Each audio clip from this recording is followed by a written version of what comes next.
about that, guys. I kind of logged out of my video, so I'm gonna be reading a different one to you. The same exact book, but like a different, like from the same page because I stopped the book, so it's gonna like be a little different. Okay. Okay. Let's read.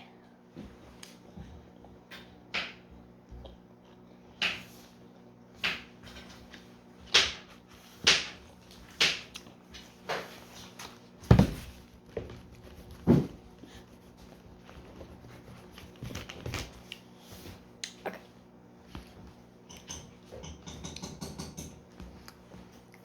So I stopped at No.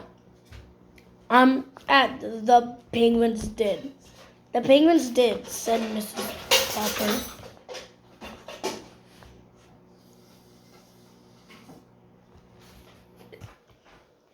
Papa, you'd better get them off before they start biting the pegs and strings off the fiddles, said Bill. Oh dear, I just don't know what to do. Mr. Popper, when they saw Mr.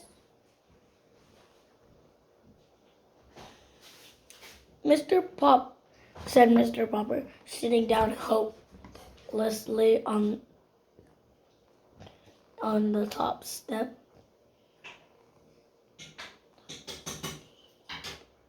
Climbing up past him with Janie and Bill following, penguins felt very guilty because they knew they did not cover the footlights.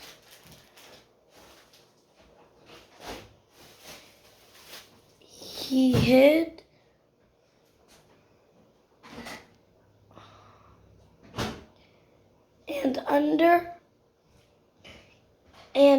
under the singing lady blue shirt. That stopped the singing urgently, except for one high thrill note that had not been written in the music. Birds loved the bright lights of the theater and the great laughing audience and all the traveling from Stillwater out to Terrific Cost. It was a long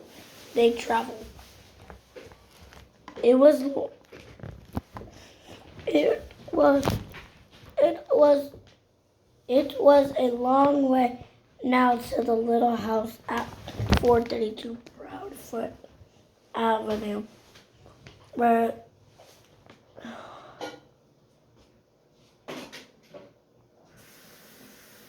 the Poppers had to worry about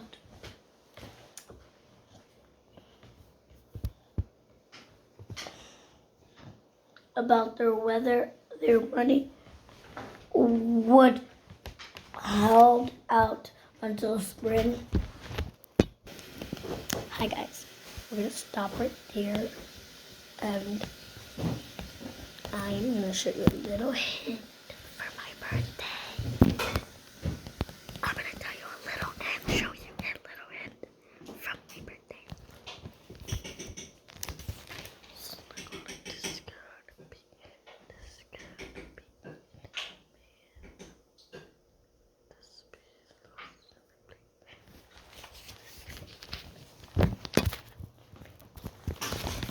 That was the only hint I'm gonna show you.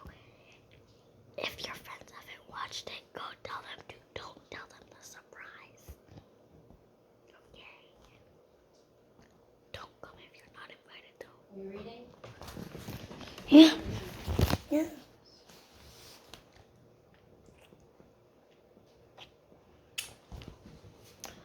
Money would hold out until spring. And every week they got a check of $5,000.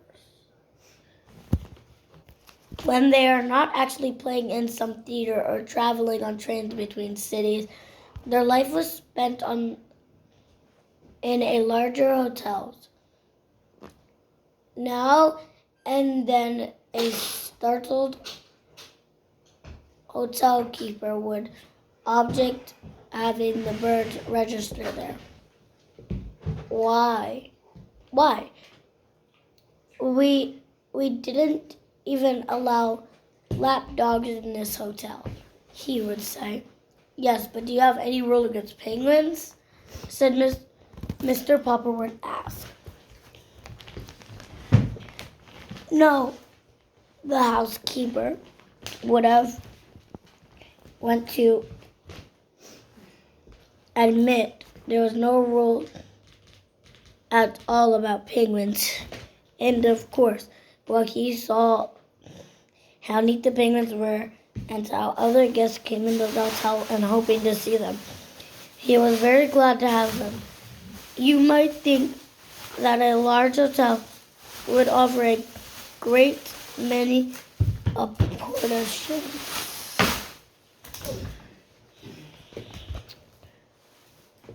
for mischief to a lot of penguins, but they behaved very well on the whole. Never doing anything worse than riding up and down too often in the elevators and uncastically biting on brass buttons of some bell toy on form.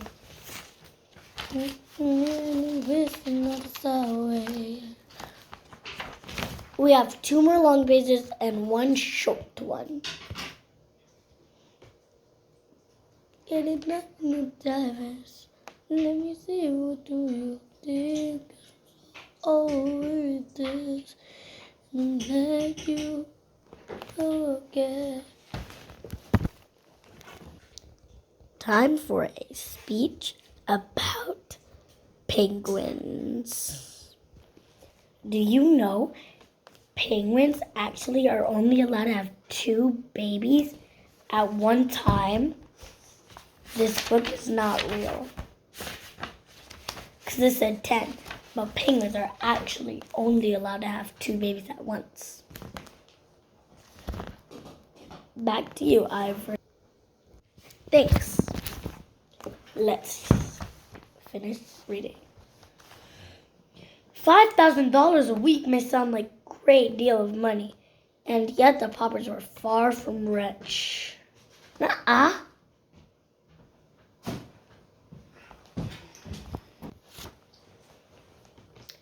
It was quite expensive to live in grand hotels and travel about town in taxicabs. Mr. Popper often thought that the penguins could just as well have walked back and forth between hotels and theaters. But every one of the theaters' walk looked so much like a parade that it tied up the traffic.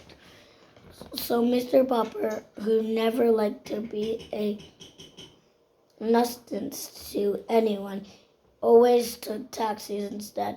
It was expensive to have huge cakes of ice brought up to their hotel rooms to cool the penguins. The bills of the meals were often dreadfully high. Unfortunately, however, the penguins' food had stopped being expensive to them. On the road, they had to give up having tank cars of live fish shipped to them because it was so hard to get deliveries on time. So they went back to feeding the birds canned shrimp. This cost them absolutely nothing, for Mr. Popper had written a testimony saying, "Poppers for forming penguins. Drive-through owned. Atlantic shrimp." This statement with a picture of 12 penguins and printed in all leading mangas and the own Atlantic ship completely gave Mr. Popper an order that it was good for free cans of shrimp at any grocery store anywhere in the country. Several other campuses, such as the Great Western Spanish Growers, accede a First Atlantic Breakfast Oaks Company wanted to recommend their product too and offered him large sums of cash, but the Penguins simply refused to eat Spanish or and the Popper was too much honest to say that they would. Even he knew that the money would come in handy. From the Pacific coast, they turned east again to cross the continent. They went. They had time. They had time enough on this brief tour to touch only the larger cities. After Manipulus, they paid off Luik, Charco, Drissa, Chivland, and Philippia. Wherever they went, their revolution traveled ahead of them. When early in April they reached Boston, huge crowds awaited them in the railway station. Up to now, it had not been too difficult to keep the Penguins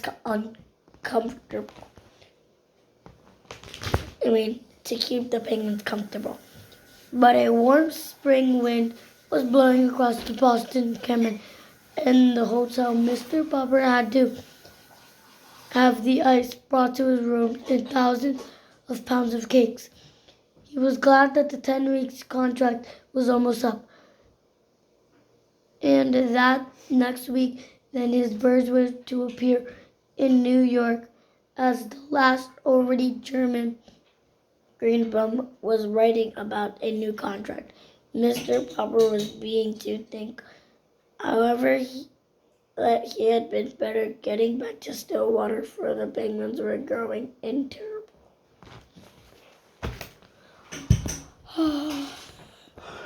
Hope you guys liked the story. See you in the next one. Bye, guys. Peace.